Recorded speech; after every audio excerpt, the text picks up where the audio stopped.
जनता से करेंगे सीधा संवाद।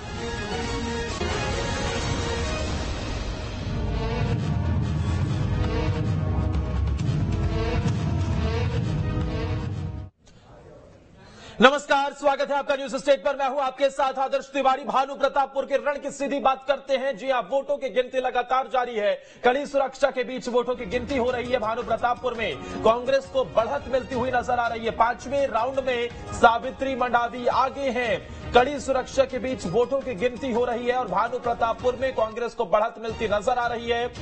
अभी तक जो भी रुझान निकलकर सामने आ रहे हैं, वोटों की गिनती लगातार जारी है। कड़ी सुरक्षा के बीच वोटों की गिनती हो रही है, लेकिन कांग्रेस के लिए अच्छी खबर, जो कांग्रेस के लिए एक चुनौती जरूर थी, क्योंकि इसे एक लिटमस टेस्ट के तौर पर, सत्ता के सेमीफाइनल के तौर पर देखा जा रहा था। ऐसे में इस पूरे अभी तक जो रुझान निकलकर सामने आए हैं, उसमें कांग्रेस पार्टी बढ़त बनाए हुए है। छत्तीसगढ़ में भारतीय जनता पार्टी की 15 सालों तक सरकार रही। उसके बाद पूरी तरीके से, एक तरीके से कहें कि कांग्रेस ने क्लीन स्वीप कर दिया, कांग्रेस सत्ता में काबिज रही।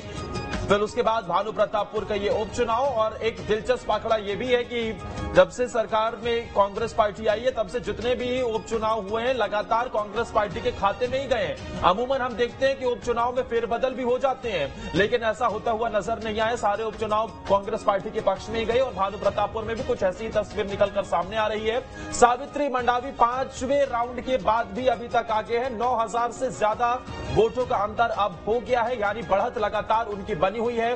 कांग्रेस पार्टी की प्रत्याशी सावित्री मंडावी, जो कि पूर्व विधानसभा उपाध्यक्ष मनोज मंडावी की पत्नी है, मनोज मंडावी के निधन के बाद ही ये भानु प्रतापपुर की सीट खाली हुई, जिस पर उपचुनाव हुए। और इसमें भारतीय जनता पार्टी की तरफ से ब्रह्मानंद नेताम को चुनावी मैदान में उतारा गया। ब्रह्मानंद नेताम, जिन पर आरोप भी लगे, कई आरोपों का सामना करते हुए वो लोगों के बीच पहुंचे, जनसंपर्क करते हुए भी नजर आए। भारतीय जनता पार्टी ने भी पूरी ताकत झोंक दी।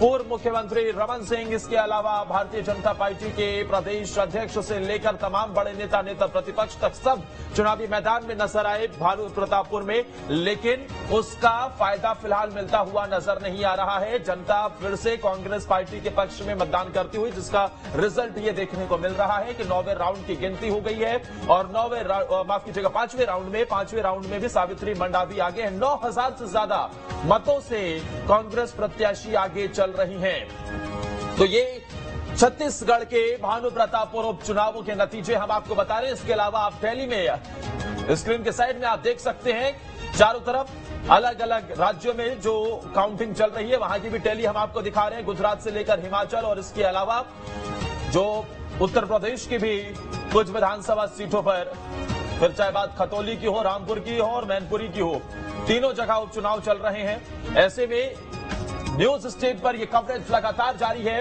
आप भानु प्रतापपुर के उपचुनाव के नतीजे देख रहे हैं। 9000 से ज्यादा मतों से कांग्रेस प्रत्याशी आगे हैं। अगर यह सिलसिला इसी तरीके से बरकरार रहा तो जीत करीब करीब सावित्री मंडावी की तय मानिए। भारतीय जनता पार्टी, जिसके सामने ये चुनौती थी अपने आप को वापस से खड़े करने की, क्योंकि जब से भारतीय जनता पार्टी राज्य में सत्ता से बाहर हुई और मुख्यमंत्री भूपेश बघेल का कद बढ़ता हुआ नजर आया, उसके बाद कहीं ना कहीं हमने देखा कि भारतीय जनता पार्टी अमूमन देखते हैं कि चुनाव हारने के बाद भी संगठन को मजबूत करने की दिशा में एक के बाद एक कदम उठाती है, लेकिन बीजेपी में ऐसा कुछ खास होता हुआ नजर नहीं आया। हालांकि केंद्रीय मंत्रियों के लगातार दौरे भी हमने छत्तीसगढ़ में देखे, लगातार हमने देखे कि कुछ बदलाव भी हुए, लेकिन क्या एक बार फिर से डॉक्टर रमन सिंह के नाम पर जनता कहीं ना कहीं उस तरफ झुकाव देखने को मिल रहा है, या फिर क्योंकि एक अब छत्तीसगढ़ मॉडल को प्रेजेंट करने का काम पूरे देश भर में कांग्रेस पार्टी अलग अलग विधानसभा चुनाव में करती है। हिमाचल में भी पूरी कमान जो संभाली मुख्यमंत्री भूपेश बघेल ने संभाली, और सीनियर ऑब्जर्वर के तौर पर वो वहां पर थे, और उसके बाद रिजल्ट देखिए जरा कैसे अभी तक कांग्रेस पार्टी लगातार वहां पर टफ फाइट देखने को मिल रही है हिमाचल में। और एक एग्जाम्पल वहां भी इस पूरे छत्तीसगढ़ मॉडल का दिया गया था। मेरे सहयोगी नीरज सीधा जुड़े हुए हैं। नीरज, 5वें राउंड में भी सावित्री मंडावी आगे हैं, लगातार ये फासला बढ़ता हुआ नजर आ रहा है। क्या ताजा अपडेट आपके पास है, और इसके अलावा ये बताइए कि कैसे, कब तक हम समझे कि स्थिति पूरी तरीके से क्लियर होती हुई नजर आएगी? विधानसभा जो भानु प्रतापपुर विधानसभा है वहां उपचुनाव चल रहा है, उसके 5वें राउंड की गणना हो गई है। 6वें राउंड की गणना जो है वर्तमान में जारी है। अभी सावित्री मंडावी जो है लगभग 9,000 वोटों से जो है आगे चल रही है। अगर बात करें आदिवासी समाज के जो निर्दलीय प्रत्याशी है ब्रह्मानंद नेताम की, तो वो दूसरे पोजीशन पे बरकरार है और बीजेपी के जो है जो अकबर खुर्राम है आदिवासी समाज से, वो दूसरे पोजीशन में है और जो बीजेपी के जो प्रत्याशी है ब्रह्मानंद नेताम, वो जो है तीसरे पोजीशन में अभी भी बरकरार है। तो आप देखिए यहाँ पे खास तौर पे जो है कांग्रेस लगातार बढ़त बनाती हुई नजर आ रही है, लेकिन कांग्रेस और बीजेपी के अलावा एक जो निर्दलीय प्रत्याशी है अकबर खुर्राम, वो अचानक से उभर कर सामने आए हैं। वो दूसरे नंबर पर जो है पोजीशन पर अभी भी लगातार वर्तमान में बढ़त बनाए हुए हैं। लेकिन कांग्रेस का जो गढ़ माना जाता है भानु प्रतापपुर विधानसभा सीट को, वहां से कांग्रेस अब लीड करती नजर आ रही है। अब तक किसे कितने वोट मिले बता सकते हैं क्या नीरज?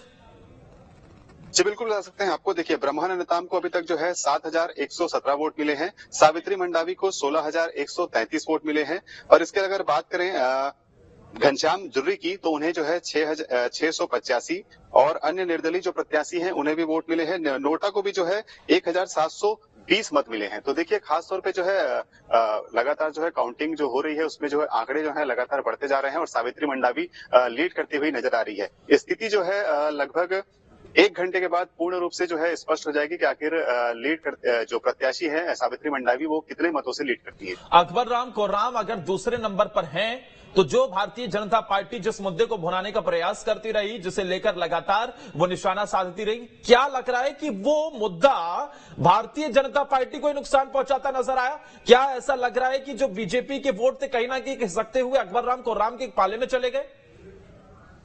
जी बिल्कुल सही कह रहे हैं आप। देखिए सबसे बड़ी बात यह है कि जिस आरक्षण के मुद्दे को लेकर बीजेपी भुनाती आई है और जो चुनावी मैदान पर उतरी थी, वह कहीं ना कहीं वो जो है मुंह की खानी उन्हें पड़ रही है। अकबर खुर्राम जो है अभी भी दूसरे पोजीशन पर बरकरार हैं और सावित्री मंडावी जो है, जिन्हें जो है कहा जा रहा था कि सत्ताधारी पार्टी की वो प्रत्याशी हैं और आरक्षण जो है उसके विरोध में जो है आदिवासी वर्ग लगातार जो प्रदर्शन करते आया था, बावजूद उसके कहीं ना कहीं जो 2 तारीख को विधेयक पास हुआ है उसका फायदा जरूर मिला है कांग्रेस को और कांग्रेस जो है लीड बना रही है। और तीसरी बात अहम जैसे जो कांकेर था, वो कांकेर में खास तौर पे बीजेपी और कांग्रेस का गढ़ माना जाता था, क्योंकि यहाँ से जो है बस्तर इलाके में बीजेपी और कांग्रेस हमेशा जो है एक प्रतिद्वंदी के रूप में चुनाव में मैदान पर थी। लेकिन इस बार जो है आदिवासी वर्ग ने भी अपना हाथ आजमाया है और अकबर खुर्राम एक तीसरे नंबर पे जो तीसरी पार्टी के रूप में उभर कर आ रहे हैं। निर्दलीय प्रत्याशी है, हालांकि अगर आने वाले समय में ऐसा राजनीतिक दल उनका संगठन नीरज, जरा ऑडियो में कुछ प्रॉब्लम आ रही है, ठीक है, उसे ठीक करवाते हैं। आपका बहुत बहुत शुक्रिया तमाम जानकारी देने के लिए। तो लेकिन ये तस्वीरें जरा देखिए, कांग्रेस पार्टी में उत्साह का माहौल भी तेज है। कांग्रेस के कार्यकर्ता उत्साहित हैं और उत्साहित होने की एक वजह भी है क्योंकि सावित्री मंडावी लगातार आगे बढ़त बनाए हुए हैं और स्थिति ये हो गई है कि 9,000 से ज्यादा वोटों के अंतर से वो आगे चल रही है। 5वें राउंड की वोटिंग वहां पर काउंटिंग चल रही है और ऐसे में ये बढ़त लगातार उनकी बनती हुई नजर आ रही है, जो कि एक बहुत बड़ी चुनौती भी भारतीय जनता पार्टी के सामने पेश कर रही है। ऐसा इसलिए क्योंकि बीजेपी सिर्फ सावित्री मंडावी के पीछे नहीं है, दूसरे नंबर भी नहीं है, तीसरे नंबर पर है बीजेपी अगर बात की जाए भानु प्रतापपुर के उपचुनाव में, क्योंकि दूसरे नंबर पर अकबर खुर्राम जो कि आदिवासी पूरे वोट बैंक को जोड़ते हुए वो एक रिप्रेजेंटेटिव के तौर पर वहां पर वो खड़े हुए, उन्होंने चुनाव लड़ा और उसका फायदा मिलता हुआ भी उन्हें नजर आ रहा है।